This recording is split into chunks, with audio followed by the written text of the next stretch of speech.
ঈদের পরের থেকে এই পর্যন্ত প্রায় 1 মাস আমি আমার ঘরে কোনো রকমের মাছ রান্না করিনি, শুধু মাংস, শাক সবজি এগুলোই চলে। হ্যালো বন্ধুরা, আসসালামু আলাইকুম। আরও একটি নতুন ভিডিওতে আপনাদের জানাই স্বাগতম। তো আমি আমার ছেলেকে জিজ্ঞেস করলাম, আব্বু পাঙ্গাস মাছ খাওয়া কিনা? ও বললো ঠিক আছে আম্মু, ঝাল ঝাল করে ভুনা করো, দেখে খেয়ে। তো যেই বলা সেই কাজ, আমি ফ্রিজ থেকে পাঙ্গাস মাছ নামিয়ে নিয়েছি। আর এই মাছটা আমি গতকালকে কিনে এনেছিলাম। মাছটা কাটার সময় এই যে পেটিটা দেখছেন, মাছটা কাটার সময় পেটিটা বেটারা রেখে দিচ্ছিল, তখন আমি বললাম পেটিটা আমাকে দিয়ে দেন। তো পেটিটা যেহেতু আমিও খাই, আমার ছেলেও খাই, আর আমরা পছন্দ করেই খাই।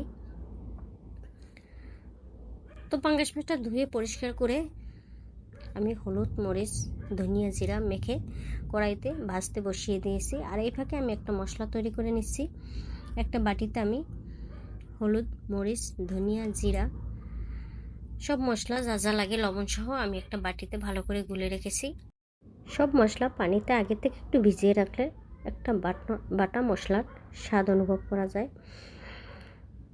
পাঙ্গাস মাছ ভাজার সময় যখন মরিচ হলুদ মাখবেন, তখন যদি সামান্য পরিমাণ সরিষার তেল দিয়ে দেন, তাহলে মাছে ভাজার সময় তেল ছিটবে না।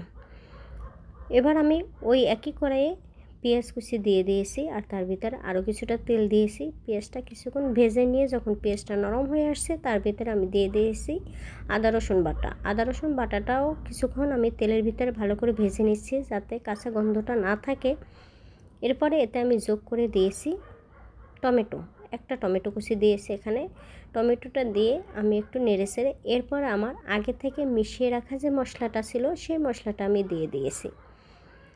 এবার আমি ভালো করে কষিয়ে নেব কিছুক্ষণ।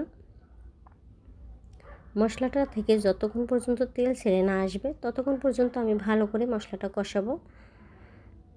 তো আমার মশলাটা প্রায় কষানো হয়ে গেছে। এই যে মশলা থেকে আমার তেল ছেড়ে আসছে, এবার মশলা আমার কষানো হয়ে গেছে। এবার ভেজে রাখা আমার সেই 4 পিস মাছ আমি এই মশলার ভিতরে দিয়ে দেব।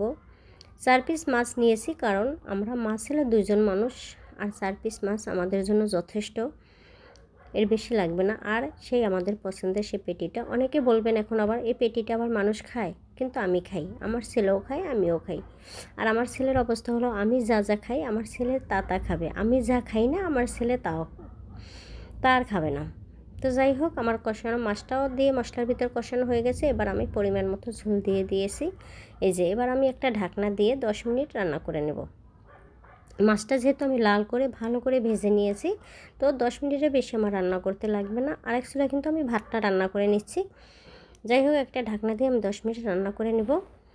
এই যে 10 মিনিট আমার রান্না করার পরে মাছটা হয়ে গেছে, আমার এরকম হয়েছে। এবার আমি একটু উল্টে পাল্টে দিয়ে আমি একটু গরম মশলার গুঁড়ো দিয়ে দেবো মাছে। আর রান্নার শেষে মাছে বলেন আর মাংসে বলেন, একটু গরম মশলার গুঁড়ো দিলে খেতে কিন্তু ভালোই লাগে, খারাপ লাগে না। তো আমার রান্নার শেষে আমি একটু গরম মশলার গুঁড়ো দিয়ে দিয়েছি।